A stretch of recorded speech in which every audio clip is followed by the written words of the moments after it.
All right, welcome back. Week 7, Country Hardballers, doing it with my dad to start off this week. We were going to look into some draft stuff first. Dad had pick 8. Mookie Betts fell to him. Was that what you were expecting? First Uh, pick, was he on your radar at pick 8? he was. It was. I figured it was going to be either him or Trout. I'm trying to think who else, but yeah, I was happy with Mookie Betts just because he can play second base. Yeah, which is ridiculous. Yeah, I thought he was going to steal more bases, but that's been the only disappointment. Otherwise, played real well. I'm happy with that pick. We just checked. He's ranked 2nd in the league so far. Currently, right now, Mookie Betts he had 44 runs, I think. Right. 44 runs is pretty crazy. They've only played 40 games, I think, if that's about right. Pretty good on pace. Yeah. And then you went Corbin Burns, round 2 on the turnaround. Were you in your head? Were you gonna go hitter pitcher? No, I really wasn't. It wasn't in my head, but I like Corbin Burns. He's a strikeout guy, so I was happy with that pick too. Was there a pitcher in the first round that if he would have dropped, you would have taken? No, I've You've done that in the past. I have, and I didn't. They just get hurt too much. Just like this year, they're all getting hurt. So I wanted to get a hitter this year, first round. Mm-hmm. And a lot like me, really, you didn't draft a relief pitcher until pick 9 there. Knable. Knable and 9. Mm-hmm. They just went so early this year. They did. Somebody picked one in the second round, I think. It might have been Connor, I think, picked one in the second round. Ian took 2 back to back. It was tough.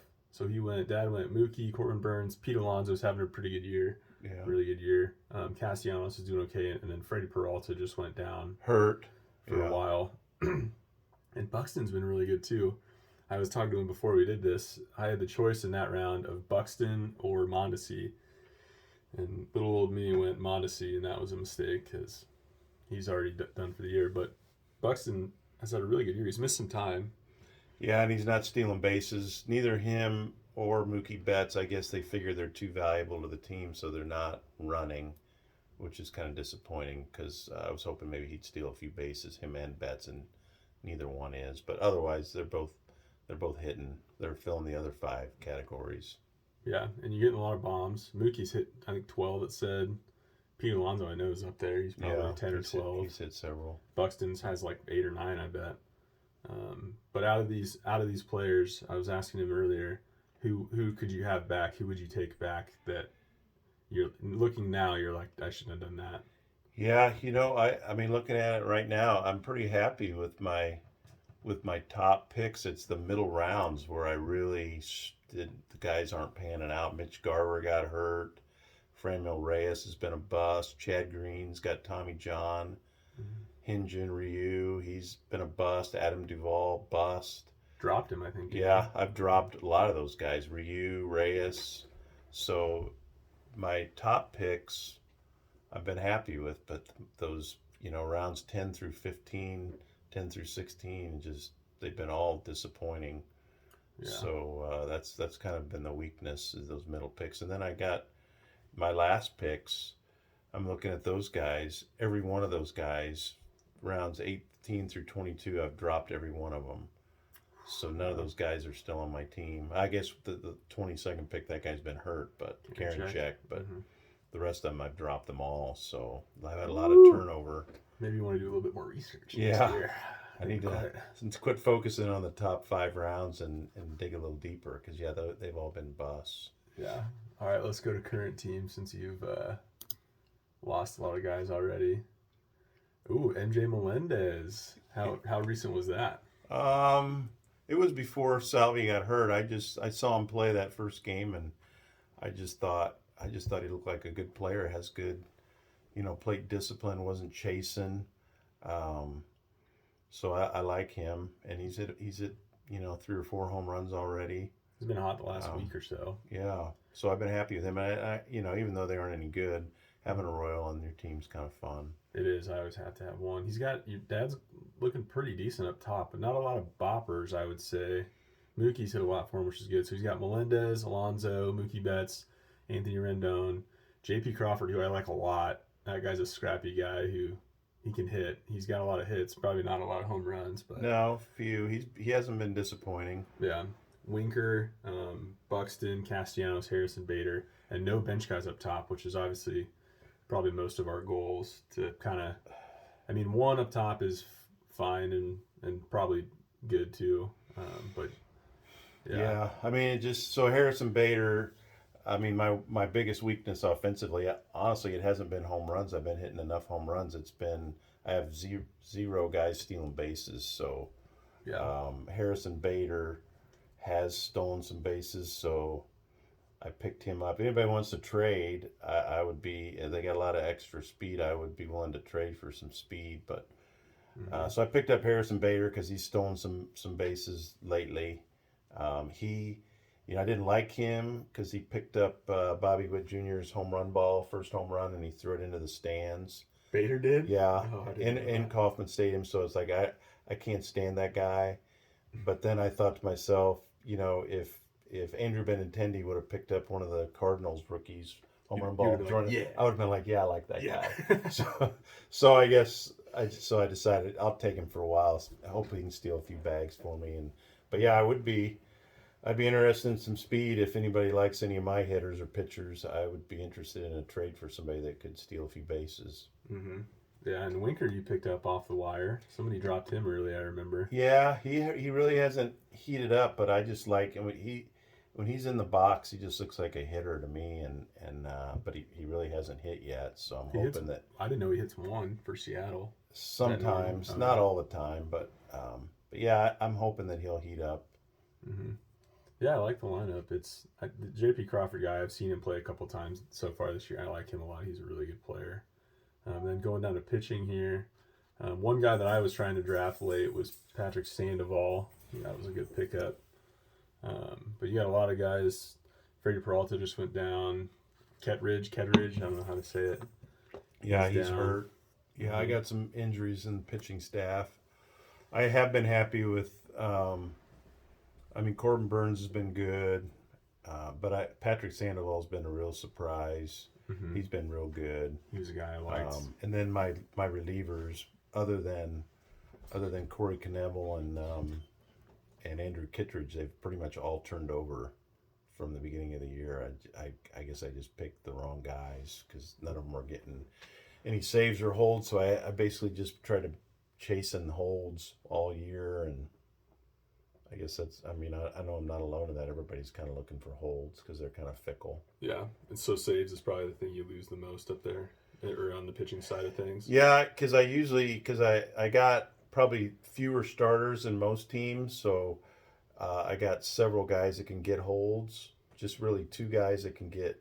Actually, I got the closer for Texas, Joe Barlow, and he's been okay, but he's banged up. But so I kind of picked him up. The rest of my guys, I just throwing volume at holds, and sometimes those guys get lit up, and that hurts my ratios. But yeah, pitching has definitely been more work in progress than my hitting. Pitching's been a little bit. I guess Corbin Burns is kind of anchoring you there, but Yeah, he's been good. Him and Patrick Sandoval. Logan Webb he's been average. He hasn't. I don't think he's lived up to his draft. And Blake Snell, how's Blake? I have no idea how he's been doing. So he's only made 2 starts and kind of iffy. In fact, I benched him yesterday. First start. Jerry probably thought Tom didn't get Blake Snell in, but I did that on purpose just because Jerry's he's probably the most interesting guy, Beaks Bashers, Beaks, yeah. to play in our league because he doesn't have many starters. So he's trying to beat you in ratios and holds and saves. It's almost none. He almost had. I don't know if he has he might have one or two. I guess we could look here in a second, but he might have one or two guys that are not starting pitcher or relief pitcher eligible. Right. So, I was looking at that because it is so dry on the relief market on free agents right now is so dry. I mean, there is no one that you can pick up that has any shot at a regular save or a regular hold, honestly. But then you look at Beaks Bashers, he's got them all. Yeah. He's every single one. No, he's tough, and then he's got he's one of the few guys also that'll rotate guys in the hitting. So he's got volume at bats and anyway, he's a tough opponent. Yeah. And so far, I think we're about a wash right now this week. It's Wednesday right now. Let's just take a peek here. What was your going into the draft? Did you have a strategy that you're going for and then it didn't work out, or did you follow a strategy that did you plan for something? Well, I for once I've always emphasized pitching more than hitting. That's always been because I just kind of thought pitching was you could find pitchers. But this year was the first year I said I don't want to get beat in home runs every week. Mm-hmm. So I really tried. In fact, some of the guys I've dropped already were power hitters like Franmil Reyes and Luke Voigt. I really wanted to stay up in home runs, which I've been okay in home runs. Mm-hmm. So my strategy was to get some power and then also get guys that could run and hit for power like Betts and Buxton, and like I said, they both quit running, so really hasn't panned out. So, so now I don't have speed. And some years I've had a lot of speed, but I couldn't hit home runs, and that would obviously hurt my RBIs and runs and slugging. So, but this year, really, my weakness has been my pitching, especially relief pitching. The first like 2 or 3, maybe 4 weeks even were pretty rough. Yeah, Argyle Sox.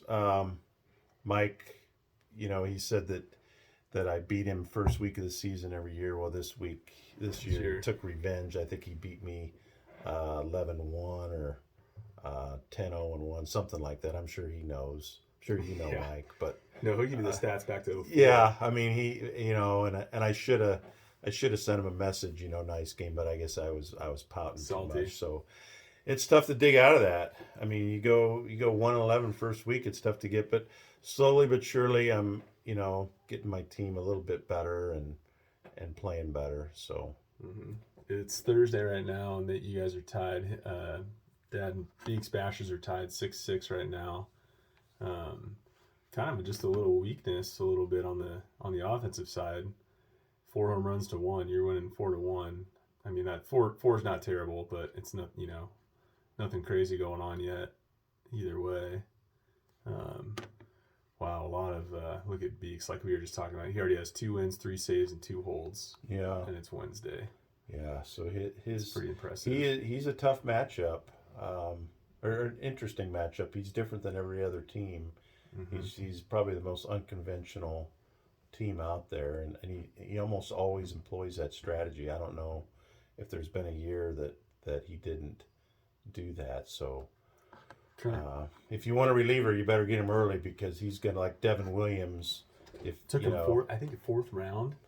Yeah, Devin Williams. And I don't know. I guess I didn't do enough research either, but I didn't even know who that was. Yeah. Me and St. Joe Mustangs and Back Nines and Casey Cummins all drafted together. I guess Back Nines was on the phone with us, but the other 2 guys were at my house, and I saw him draft Devin Williams. I think it was the 4th round, and I was like, I don't even know who that is. I didn't know if that. I mean, it's a good pick too, because if Hader were to go down, he would obviously be the guy. Yeah. Well, that's just it. If you listen to the experts or a podcast or whatever that doesn't have holds, he doesn't get mentioned hardly at all. But in our league, he's the premier holds guy. So, and he gives you good ratios. So he's a good pickup. Yeah, and right now he has 2 starting pitchers that are on the IL, but he has, I guess Hunter Green. So really, he has 1 active pitcher that is truly a starter on his entire roster. Christian Javier is starting too for Houston, but I think you just dropped. Yeah, I liked him, but I thought I'd heard he was going to go back to the bullpen. So, but he's a good pitcher. Yeah, he'll probably come back to bite me. He's starting tonight, so he'll probably go 7 shutout against me. Against the Guardians. Yeah. But yeah, it's a rough start for me too. I have not played super well. Let's just take a quick look at the standings here. St. Joe, who guys, we cannot let St. Joe run away with another one. Beeks is crawling back at him here. So St. Joe in first, Beeks is 3.5 back. And then it's just a couple guys. Casey Villains is at 3, Evil Dead's at 4. They're within 10 games of first. And then it gets pretty bunched up right here in the middle. Real bunched up. Fozzie Dog's 12, Corona Kids is 12.5 back, Back Nine's 13 back, Casey Comes 14 back, Argyle's 16. So that's really 1 week could swing you up into the top 2 or 3. Yeah. And then Dad is 17 games back there in 10th, and I'm actually playing Black Sox this week. We're in 11th and 12th, and I really need something to happen. I think I've lost fairly bad in the last few weeks. But to me, the draft was weird. It was a weird draft. It all started off and Ian will tell you, Casey Combs will tell you, he took Ohtani at 4, which I thought was extremely surprising. Yeah. I didn't even expect him to go in the top 10, honestly, right, hitting wise. But you know, he's been good so far. He's probably a lock to win the MVP. When you pitch and hit, like I don't know how you could really vote for anybody else, honestly. Yeah, as long as he performs and stays healthy. Yeah, and he's hitting home runs. He's getting a lot of, But yeah, that was a really surprised me. And then Bo Bichette, I think, dropped all the way to me at 10, which I thought was weird. And I didn't really prepare for that. And I took him. And then I kind of turned into power speed all the way. I went Kyle Tucker after that. I don't think I drafted a pitcher until the 8th round, starter or reliever. So I went in with a plan, and my plan went right out the window when Bo Bichette dropped to me at 10. I thought I just wasn't really ready for that. But yeah, it's been good so far. We love this league. We love playing in it. Yeah, I mean, it's balanced. I mean, I think every week, at least every week I go in and think this is the week I'm going to play better. And then my opponent's like, well, they're pretty darn good. So Yeah. it's, but yeah, Connor, you've schooled us now in a year and a quarter. So somebody have to give you a run for your money. I'm trying to see who you're playing this week. Back nine. So you're playing Brady, and looks like it's a push 5-6. 5-6 so far. Actually, all the matches this week are pretty close. But it's only Wednesday, so yeah. But so how with your team now? Do you think you have a shot at the top 2 or 3, 1, 2 or 3 teams? Do you think this team that you have currently can perform well enough to be in the top 3? I think if they stay healthy, especially batting, I'm happy with my hitters. Mm-hmm. And if some of these relievers would gel and maybe Logan Webb and Ranger Suarez start pitching better, yeah, I think I could compete. But my pitching is if I stay number 10 or don't make the playoffs, it's probably going to be my pitching that just didn't come through and do enough. And some of these other teams, got some pitchers late. Like we were looking Justin Verlander in the 8th round. I mean, gosh, he's up for a Cy Young maybe. Yeah, I mean, who didn't see that coming? But Kershaw was hot too. He went late like that. I mean, obviously he's hurt now, but yeah, I mean that's just it. That's kind of why I shied away from pitching, is because look at all these guys are all Scherzer's hurt, Kershaw's hurt, DeGrom's hurt, Freddie Peralta's hurt. So it's almost like a matter of when are they going to get hurt, and so some of these young guys that are a little healthier, But yeah, I mean, I'm not giving up. I'm gonna keep plugging away and hope that some of these guys start pitching better and get me some holds. And like I said, I'd be certainly interested in some speed. If somebody, there's speed out there. There's guys that steal bases, but they just hurt you so much.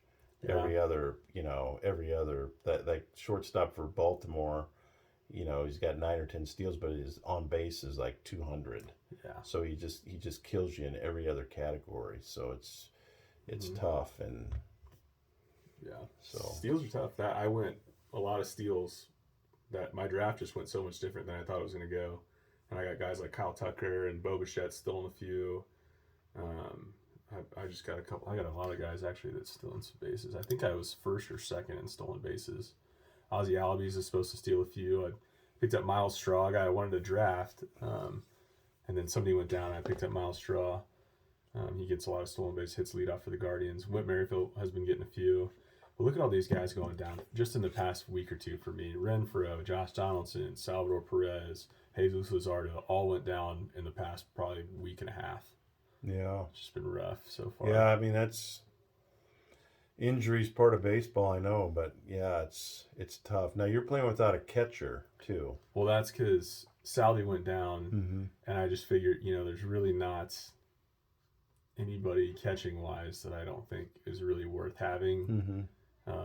And I know that was a strategy for somebody last year. I don't remember. It was probably Beeks or somebody who didn't run a catcher. Or Beeks this year, I think, doesn't he have that Adley Roush? Oh, yes, he does. So he didn't play until 2 days ago or yesterday or something. He wasn't like playing with a catcher before that? No, he had him in the lineup, but he was still in the minors until I think maybe last week or just a few days ago. I can't remember. But I know, yeah. So that's another strategy. And I know you had talked about that where you don't like that. I don't like that. I mean, I think that, like I said, that's why we have left field, center field, right field instead of just outfield, is because, we've always tried to make this as much like real baseball as we can.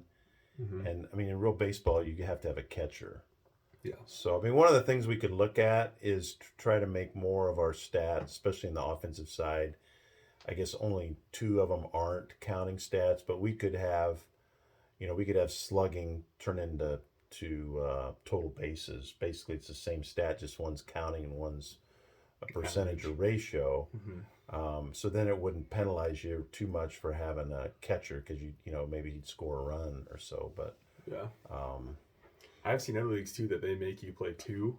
Yeah, so that's just not traditional roto is you have to have 2 catchers, and it's tough to find 1 catcher, let alone 2. That's not for me. And Salvador was, and a couple of guys will tell you, I was almost going to draft Salvador in the second round because I wanted him so bad because I think he's, apparently not this year so far, but I had him last year, and I think it's kind of like having a good tight end in fantasy football. I think it's such an advantage to have one guy who's like Travis Kelce, probably going to be the best, if not in the top 2 or 3 of catchers, but hasn't really worked out this year so far yet for me. But no, he hasn't really hit as well as he did last year. A bunch of my guys have kind of started off slow, but we'll see how it goes. But anyway, let's do a beer check today.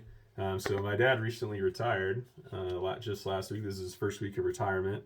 And one of the guys we were hanging out with after his retirement told us about this beer. I'd never heard of it before. Prost. I think it's made out of Colorado. Yeah, Fort Collins, I believe. Yeah, that's where all the good beer comes from. Yeah, they got the best water, apparently. Yeah. But this is a Prost Hefeweizen, and I've never had it before, but it is really good. And we were talking earlier, kind of has that really banana breadish. Doughy. Yeah, it's kind of, but it's really good beer. And it's not too heavy, and it tastes good. But yeah, that's our beer of the day so far. We poured it in cups for you. Peach Stand, Argyle. I'm not sure. What is his name this year? I haven't even looked. Is it back to Argyle Sox, or is he still? It is Argyle Sox. I saw that Evil Dead Alive, it's not his team name, but like his handle name now is Fire Dayton Moore. Oh, great. I know that he's down on Dayton Moore, which should be Fire Cal Eldridge. Is understandable. I mean, it's certainly not working. And again, that's a whole nother discussion. I know we're running late here, but I don't know how teams like the Brewers and the, Giants, Braves. Well, the Giants take they take Jake Junis, who's not good enough to play for the Royals, but he's good enough to play for the Giants, and he excels. But so they take those guys. But these other teams, the Braves and the Brewers and the Rays, they can just draft a guy in the 15th round, and 2 years later he's Corbin Burns or, Brandon Woodruff or pick a guy. Max Fried, and we have, all these pitchers, and they can't throw strikes. So, but that's my old man get off my yard rant for the day. So, but I do, I appreciate everybody playing, and it's fun. It's something fun to do, break from life, and it is. It's been I think we're in our what year now? I think it started it's either 01 or 02 it started in. I think this is the 20 or 21st year. So yeah. And I know people have also talked about some year getting together at a Royals game, and that would be fun. So, do we have to go to the game and watch the game, or can we just go? We could go ride the merry-go-round out in center field. I don't know what we want to watch. We'll wait till somebody good's in town. Yeah. So again, I'm probably more optimistic than most about the Royals. I think they got some good young players, and I do enjoy watching Bobby Witt and MJ Melendez. I think they're going to be good cornerstones of a team, hopefully in the future. So I'll go out there if somebody, you know, Yeah, recently retired. He's got time. He'll yeah, do it. I got He time can do now. whatever. Or if So anyone wants to play some golf and come down to KC, that's totally fine too. But yeah, I'm going to try to do this every couple weeks, or once or twice a month. Maybe we'll just see who can get down here, and do this. It's fun for me. This is what I listen to. When I'm doing research, anyways, these podcasts and these videos. So I like doing them too. It might as well. It's fun. But yeah, thanks for listening. Thanks for playing this year. I know Dad appreciates it. Try to stay in it, everyone, and I guess good luck and hope for no injuries. But yeah, I guess we'll talk to you next time. all right, Yeah. take Cheers. care. Cheers. Yeah.